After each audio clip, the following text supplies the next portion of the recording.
Assalamualaikum warahmatullahi wabarakatuh. Perkenalkan, nama saya Ahmad Fahreza dengan NIM 443200015. Dan terima kasih kepada dosen pengampu mata kuliah Psikologi Industri Insinyur Abdul Salam MT yang telah memberikan tugas dan memberikan kesempatan kepada saya untuk memaparkan apa itu stres dan cara penanggulangannya.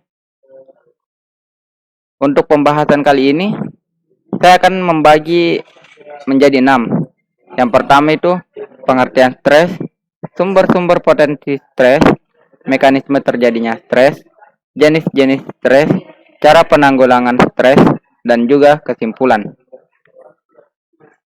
Untuk di pengertian stres, stres adalah gangguan mental yang dihadapi seseorang akibat adanya tekanan. Tekanan ini muncul dari kegagalan individu dalam memenuhi kebutuhan atau keinginannya. Tekanan ini bisa berasal dari dalam diri atau dari luar diri. Biasanya orang stres berat cenderung memiliki tekanan emosi yang tinggi dan tidak dapat mengontrol dirinya sendiri. Seperti mencari masalah ke orang lain walaupun tidak ada masalah, atau melakukan tuduhan-tuduhan yang tidak masuk akal atau logis. Stres juga ada yang positif dan ada yang negatif. Di sini saya memberikan sedikit penjelasan yaitu tentang stres yang positif itu adalah orang yang diberikan tekanan atau orang yang mendapatkan pemikiran atau beban pikiran yang berlebih, tetapi mendukung dan membuat dirinya menjadi lebih berkembang, lebih mendapatkan grab atau mendapatkan up untuk dirinya tanpa melukai dirinya, tanpa merusak mentalnya, dan justru membuat dirinya menjadi orang yang lebih terbangun. Sedangkan stres yang negatif adalah stres yang menyebabkan kita terjadinya gangguan mental dan juga memberikan tekanan terus-menerus yang membuat diri kita menjadi kurang percaya diri, menjadi kurang bersemangat, dan kadang bisa bunuh diri. Oke, lanjut. Sumber-sumber stres. Sumber-sumber potensi stres ini terbagi menjadi 3, yaitu faktor lingkungan, faktor organisasi, dan faktor pribadi. Langsung saja, faktor lingkungan. Faktor lingkungan adalah ketidakpastian lingkungan juga mempengaruhi tingkat stres para karyawan dan organisasi maupun individu itu sendiri. Perubahan dalam siklus bisa menyebabkan ketidakpastian di faktor lingkungan ini yang bisa menyebabkan kita mengalami yang namanya potensi stres. Untuk yang kedua itu faktor organisasi. Faktor organisasi bisa menyebabkan stres. Kenapa? Karena tekanan di dalam organisasi itu bisa muncul dari tanggung jawab yang kita pegang atau amanah yang diberikan kepada kita untuk menyelesaikannya, dan juga faktor-faktor yang biasa ada di siklus dalam organisasi, yang dimana saat kita melakukan pekerjaan bersama rekan-rekan organisasi, salah satu individu atau lebih tidak ada rasa peka, saling membantu, dan juga selalu memberikan kepercayaan kepada kita untuk menyelesaikan itu secara sendiri. Itu merupakan potensi kita untuk menjadi stres. Selanjutnya itu faktor pribadi. Faktor pribadi ini biasanya muncul dari dalam diri, internal, atau tekanan-tekanan dari orang terdekat. Contohnya, ada masalah tentang keuangan, masalah tentang keluarga, masalah tentang pekerjaan, dan juga tentang hal-hal yang lain yang melekat pada diri kita sendiri. Kadang di faktor ini kita lebih mementingkan diri sendiri dibandingkan keluarga, saudara. Tetapi juga kadang-kadang kita harus mementingkan keluarga dibandingkan diri sendiri. Itu potensi-potensi yang bisa menyebabkan manusia menjadi stres. Selanjutnya, mekanisme terjadinya stres. Stres baru nyata dirasakan apabila keseimbangan diri terganggu. Artinya, kita baru bisa mengalami stres manakala kita mempersepsi tekanan dari stresor melebihi daya tahan yang kita punya untuk menghadapi tekanan tersebut. Jadi, selama kita memandang diri kita masih bisa menahankan tekanan tersebut, atau yang kita persepsi lebih ringan dari kemampuan kita menahannya, maka stres belum nyata. Stres yang sama atau dari stresor yang lain secara bersamaan. Maka cekaman menjadi nyata, kita kewalahan dan merasakan stres. Jenis-jenis stres di sini saya membaginya menjadi 4. Yang pertama itu stres fisik, stres kimiawi, stres fisiologik, dan pertumbuhan dan perkembangan. Stres fisik.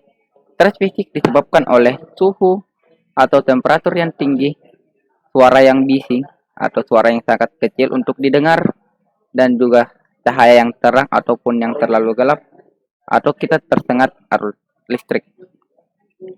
Sedangkan stres kimiawi, yaitu disebabkan bau-bau asam yang kuat, obat-obatan yang sangat menyengat, bahkan zat-zat yang kita kita konsumsi, atau obat-obatan yang berlebihan sehingga menyebabkan timbulnya penyakit. Yang selanjutnya itu stres fisiologik. Stres fisiologi itu disebabkan oleh gangguan struktur, fungsi jaringan, organ atau sistematik sehingga menimbulkan fungsi tubuh itu tidak normal, tidak bisa melakukan aktivitas atau berpikir secara dengan baik. Yang terakhir, pertumbuhan dan perkembangan itu disebabkan oleh gangguan pertumbuhan sejak dari kita lahir hingga kita tua. Itu yang juga sebagai jenis-jenis stresnya. Selanjutnya itu cara penanggulangan. Di sini cara penanggulangannya itu saya membaginya menjadi 6. Yang pertama itu rutin bergerak dan berolahraga. Maksudnya apa? Kita harus membiasakan diri kita untuk beraktivitas, dan nilai plusnya adalah berolahraga. Maksudnya itu kita melakukan aktivitas sebagaimana kehidupan sehari-hari. Kita melakukan pekerjaan-pekerjaan yang mungkin membuat diri kita untuk bergerak, untuk tidak kebanyakan diam, ataupun kita memberikan nilai plus dengan berolahraga seperti jogging, game, ataupun hal-hal yang membuat mood kita itu baik. Sedangkan yang kedua itu cara menghilangkan stres dengan mengkonsumsi makanan yang sehat. Kenapa saya mengambil ini? Karena dengan kita memakan makanan yang sehat, makanan-makanan yang bergizi, membuat pola pikir kita itu menjadi baik, sehingga kita mendapatkan suatu masalah atau mendapatkan suatu pekerjaan ataupun hal yang harus kita hadapi, kita bisa berpikir dengan jernih, dapat mempertimbangkan segala sesuatu untuk menjalaninya. Terus yang ketiga itu tinggalkan kebiasaan yang tidak sehat. Yang kebiasaan tidak sehat itu seperti kita mageran atau malas bergerak. Yang kedua juga itu kita selalu mengkonsumsi bahan-bahan yang ada bahan kimianya, bahan pengawetnya secara berlebihan. Yang juga kita begadang, kita juga kurang mengkonsumsi cairan, dan juga selalu memaksakan diri untuk beraktivitas. Itu juga tidak baik. Yang keempat itu jangan mengisolasi diri. Saya rasa ini sudah jelas. Yang kelima itu tidur yang cukup. Tidur yang cukup ini sangat membantu perkembangan, bukan hanya untuk mengatasi dari stres, yaitu juga tidur yang cukup ini mempengaruhi tentang kesehatan seseorang. Apabila kita tidur yang cukup, otomatis peredaran darah dalam tubuh kita itu menjadi lancar dan juga tidak terhambat, sehingga saat kita berpikir atau ingin melakukan aktivitas yang lain, kita tetap mendapatkan rasa mood yang dan semangat yang kuat untuk melakukannya. Yang keenam, jangan ragu untuk melakukan konseling. Maksudnya di sini, saat kita mendapatkan suatu tekanan atau kita mendapatkan suatu pekerjaan, apabila kita mendapatkan suatu hambatan, kita tidak ragu-ragu untuk bertanya atau men-searching di Google tentang cara pengatasiannya, atau apabila kita memiliki kerabat, keluarga, atau hal-hal orang-orang yang tahu itu tentang hal yang ingin kita kerjakan, kita memberikan konsultasi dulu biar kita mendapatkan pencerahan atau kita mendapatkan sedikit support atau dorongan untuk melakukan pekerjaan yang ada itu. Baik, terima kasih. Mungkin itu saja tentang teori-teori yang dapat saya paparkan untuk kali ini. Dan dari teori-teori di atas, saya dapat menarik kesimpulan tentang stres dan penanggulangan ini.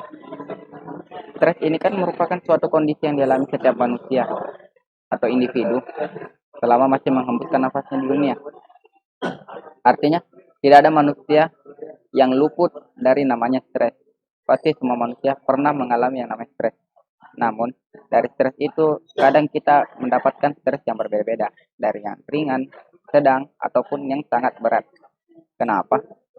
Karena itu merupakan salah satu ujian atau cobaan yang diberikan kita untuk melihat kemampuan diri kita, mental kita, ingin menjadi lebih maju lagi, atau kita menjadi semakin terpuruk dan menyerah. Dan orang-orang yang mendapatkan stres tidak selamanya harus dihindari. Kadang stres itu perlu dilewati tanpa ada keraguan yang membawa keberkatan atau keuntungan dalam hidup. Dan juga stres itu mendapatkan kekuatan dan energi kita untuk lebih siap untuk menerima apa-apa yang akan kita hadapi ke depannya. Dan juga untuk penanggulannya ini, saya rasa tadi sudah sangat jelas. Tinggal kita menambahkan poin-poin yang menurut kita itu bisa mengupgrade mood kita. Karena setiap individu itu memiliki mood-mood yang berbeda-beda, untuk mengupgrade moodnya itu berbeda-beda. Mungkin itu saja, kurang dan lebihnya mohon dimaafkan. Dan terima kasih kepada dosen yang telah memberikan tugas ini. Saya rasa cukup, kurang dan lebihnya mohon dimaafkan. Wabillahi taufiq wal hidayah. Wassalamualaikum warahmatullahi wabarakatuh.